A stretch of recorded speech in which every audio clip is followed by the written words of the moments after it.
नमस्कार, मैं हूं बॉबी और आप देख रहे हैं एशियन स्काई न्यूज। और आज नतीजों का दिन है। महाराष्ट्र, उत्तर प्रदेश और झारखंड में जो विधानसभा के चुनाव हुए, इसके अलावा उत्तर प्रदेश में उपचुनाव और वायनाड लोकसभा सीट जो सबसे हॉट सीट इस बार मानी जा रही थी, यहाँ पर प्रियंका गांधी ने शानदार आगाज किया है। अगर बात करें तो अपने राजनीतिक कैरियर का। जी हाँ, राहुल गांधी ने वायनाड की सीट छोड़ी क्योंकि वायनाड और रायबरेली दोनों जगह से उन्होंने 2024 का लोकसभा चुनाव लड़ा था। और उसके बाद जब वायनाड सीट राहुल गांधी छोड़ रहे थे तो काफ़ी भावुक दिखे, क्योंकि एक सांसद के तौर पर आप 2 सीटों से निर्वाचित सांसद नहीं रह सकते, आपको एक सीट छोड़नी पड़ती है। तो राहुल गांधी ने अपने माता की जो पुरानी सीट रही है, कांग्रेस की परंपरागत सीट रही रायबरेली, वहाँ से वो सांसद रहना चाहा। और उसके बाद वायनाड भी राहुल गांधी का काफ़ी प्रिय था, क्योंकि जब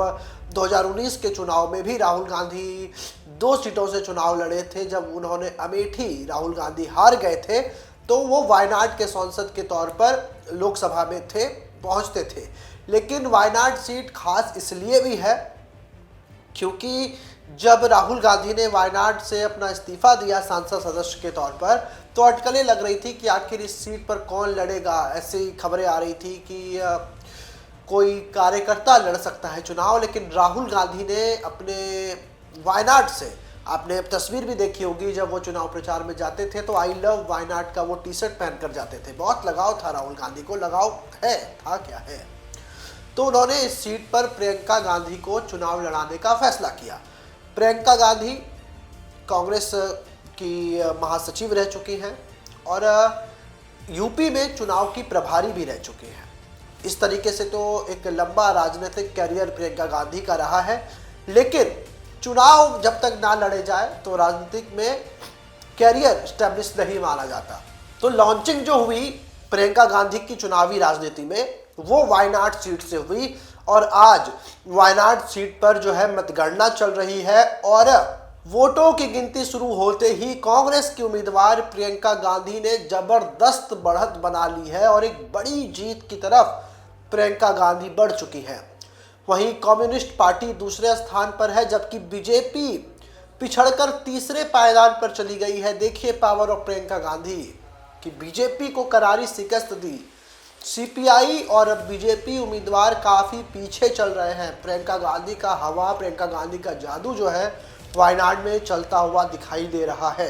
यहाँ आपको बता दें कि प्रियंका गांधी का मुकाबला सीपीआई के उम्मीदवार सत्यन माकेरी और बीजेपी की नव्या हरिदास से है।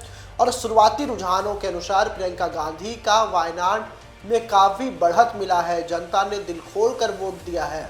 वहीं अगर अब प्रियंका गांधी जीत की तरफ बढ़ती हैं, उन्हें जीत मिलती है, तो उनके राजनीतिक कैरियर का ये शानदार आगाज होगा जब वो चुनावी राजनीति में एंट्री लेंगी। और अभी अगर बात करें तो प्रियंका गांधी तकरीबन 1.5 लाख से अधिक वोटों से आगे चल रही हैं। सीपीआई के सत्यन मकेरी को अभी 47,000 कुछ वोट मिले हैं। बीजेपी उम्मीदवार नव्या हरिदास जो है वो तीसरे नंबर पर चल रही है, उन्हें अभी तक मात्र 27,000 ही वोट मिले हैं। वहीं प्रियंका गांधी को वायनाड से जीत मिलने के बाद उनका रायबरेली और अमेठी के बाद वायनाड कांग्रेस को नया वो मोड़ दे सकती हैं, क्योंकि रायबरेली सोनिया गांधी की सीट रही थी, अमेठी राहुल गांधी की सीट रहती थी। अब अगर वायनाड से वो जीतते हैं तो एक परंपरागत सीट बन जाएगी ये कांग्रेस की, क्योंकि प्रियंका गांधी वहां पर थी और उसकी लॉन्चिंग से पहले ही ये पटकथा रची जा रही थी। तो अब खास तौर पर यह भी देखा जाएगा कि अगर वायनाड जीतने में प्रियंका सफल हो जाती हैं तो संसद के अगले सत्र में प्रियंका गांधी संसद में दिखेंगी, राहुल गांधी के साथ बैठी हुई दिखेंगी। और आपको पता है कि दोनों भाइयों की केमिस्ट्री कितनी अच्छी है। राहुल गांधी और प्रियंका गांधी जब एक साथ एक मंच पर होते हैं तो बीजेपी के लिए हमलावर होते हैं। वहीं अब वोटों की गिनती चल रही है। आप 12-1 बजे के बाद ये बिल्कुल स्पष्ट हो जाएगा। लेकिन जो आंकड़े कह रहे हैं कि एक बड़ी जीत की ओर प्रियंका गांधी चल रही है। इस बार कुछ महत्वपूर्ण बिंदु जो वायनाड चुनाव के हैं वो मैं आपको बता देता हूं कि इस बार वायनाड में 16 उम्मीदवार चुनावी मैदान में है। प्रियंका पहली बार चुनावी मैदान में उतरी है। वहीं मार्क्सवादी कम्युनिस्ट पार्टी के नेतृत्व वाले वाम लोकतांत्रिक मोर्चा यानी कि एलडीएफ के सत्यन मोकरी को और भारतीय जनता पार्टी बीजेपी के नेतृत्व वाले राष्ट्रीय जनतांत्रिक गठबंधन को नव्या हरिदास ने चुनावी मैदान में उतारा है।